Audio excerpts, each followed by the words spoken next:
তেল ছাড়া কাঁচা আমের টক ঝাল মিষ্টি লাড্ডু আচার। এই আচারটা আপনারা একবার তৈরি করে সারা বছরের জন্য সংরক্ষণ করতে পারবেন। এই আচারটা তৈরি করতে বাড়তি কোনো মশলা লাগবে না, রোদে দেওয়ার ঝামেলা ছাড়াই 1 বছর পর্যন্ত আচারটা সংরক্ষণ করতে পারবেন। চলুন তাহলে কিভাবে আমি আচারটা তৈরি করেছি রেসিপিটা আপনাদের সাথে শেয়ার করি। প্রথমে এখানে আমি 5টা কাঁচা আম নিয়েছি। আমগুলো ধুয়ে পানিটা ভালোভাবে মুছে নিয়েছি। এখন এই কাঁচা আমগুলোর খোসাটা একটা পিলার দিয়ে ছাড়িয়ে নিব। আমগুলো থেকে খোসাটা ভালোভাবে ছাড়িয়ে নিয়েছি। এখন এই আমগুলোকে আমি পাতলা পাতলা করে কেটে নিব। আমি একটা পিলার দিয়ে আমগুলোকে পাতলা পাতলা করে কেটে নিচ্ছি। আপনারা যে কোনোভাবে পাতলা করে কেটে নিতে পারেন, অথবা কেউ চাইলে আমটাকে কুচি করেও কেটে নিতে পারেন। এই আচার তৈরি করতে আমগুলো কিন্তু মোটা করে কাটা যাবে না, যতটা সম্ভব পাতলা করে কেটে নিতে হবে। আমি আমগুলো কেটে নিয়েছি। এখন এই আমের ভিতরে দিয়ে দিব চিনি।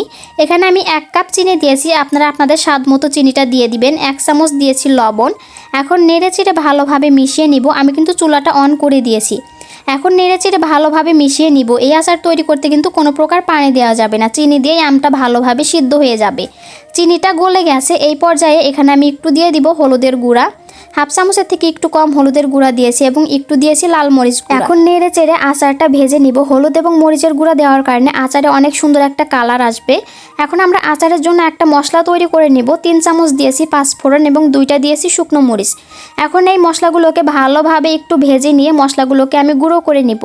আপনারা চাইলে ব্লেন্ডার অথবা শিলপাটায়ও গুঁড়ো করে নিতে পারেন।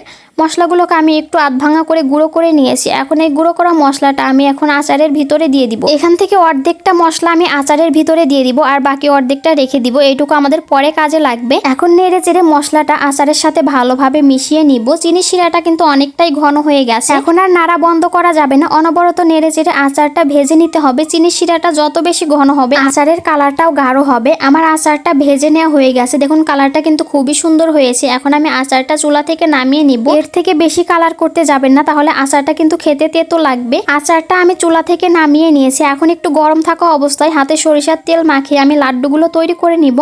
আমি এখানে লাড্ডুগুলো বেশি বড় করে তৈরি করব না, একটু ছোট করে লাড্ডুগুলো তৈরি করছি। আপনারা যে কোনো সাইজের লাড্ডু তৈরি করে নিতে পারেন। এভাবে করে সবগুলো লাড্ডু এখন আমি তৈরি করে নিব। এই লাড্ডুতে আমি আর একটা জিনিস মেশাবো, এতে করে লাড্ডুটা খেতে আরো বেশি মজা লাগবে। তবে কেউ চাইলে লাড্ডুটা এরকমই খেতে পারেন। এখানে আমি নিয়েছি চিনি এবং আগে থেকে যে আমরা মশলাটা গুঁড়ো করে রেখেছিলাম ওখান থেকে 1 চামচ আমি গুঁড়ো মশলা দিয়েছি। এরপর ভালোভাবে মিশিয়ে নিয়ে লাড্ডুগুলোতে আমি এই মশলাটা মাখিয়ে নিচ্ছি।